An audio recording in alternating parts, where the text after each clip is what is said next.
আমার কুকাম সব আশ্রয়দাতা কারা? একটাবার চিন্তা করেছি কেন?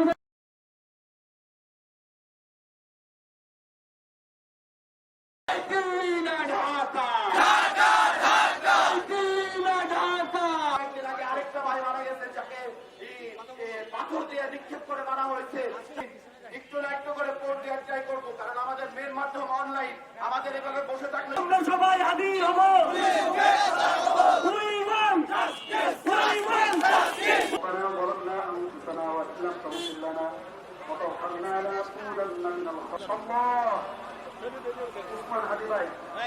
আমাদের রক্তের কোন সম্পর্ক তার সাথে নাই।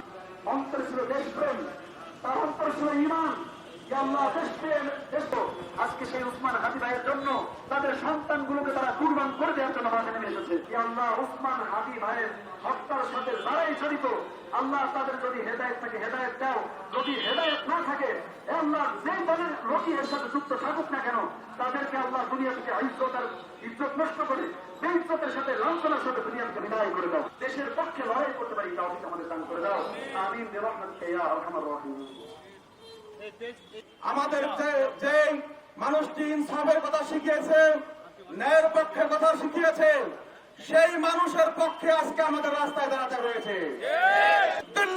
দিল্লিবাদী কায়েম যারা বাংলাদেশে শাসন করতে চায়, দিল্লির রাজত্ব যারা কায়েম করতে চায়, তারা প্রকাশ্য দিবালোকে এই মানুষটাকে রাস্তার উপরে গুলি করে হত্যা করেছে।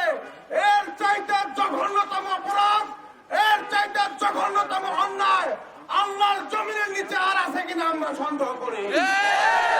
বাংলার জমিন থেকে একজন ব্যক্তি কণ্ঠ মিলিয়ে, একজন ব্যক্তি উগ্র কণ্ঠে জবাব দিয়েছে। তিনি হলেন শহীদ শরীফ ওসমান হাদি ভাই, যাকেও ওই দিল্লিতে সত্য নাম মানার কারণে হত্যা করা হয়েছে।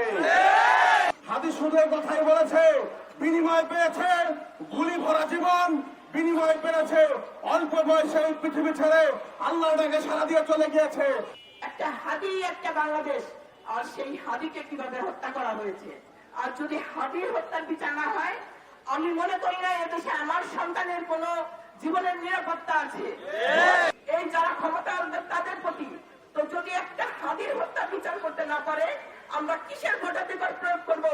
কাকে নির্বাচিত করবো? উসমান হাদি ভাই একজন সাধারণ মানুষ। একজন সাধারণ মানুষের নিরাপত্তা যদি সরকার না দিতে পারে, একজন সাধারণ মানুষের যদি যারা রাজনৈতিক নেতৃত্ব তাদের না বাড়ায়, আমরা একজন সাধারণ মানুষ, আমাদের জন্য কে রাস্তায় নামবে? আমাদের জন্য কে কথা বলবে? আপনারা যখন আমাদের জীবনের নিরাপত্তা দেওয়ার আশ্বাস নিয়ে রাস্তায় নামবেন, তখন আমরা বিশ্বাস পাবো ভোটের মাধ্যমে আপনারা আসলে পরে আপনারা আমাদের দিকেও দেখে রাখবেন। আপনাদের স্বার্থ, আপনাদের হিসাব নিকাশ, আপনাদের ব্যবসায় আমরা থু মারি। উসমান হাদি শুধুমাত্র এখন ব্যক্তি নয়, এটা এখন সমগ্র বাংলাদেশ। আমাদের যে 90 দিনের সময় সরকার বেঁধে দিয়েছে, এই 90 দিনের ভিতরে আমরা যদি বিচার না দেখতে পাই, এই পুরো বাংলাদেশ অচল হয়ে পড়বে।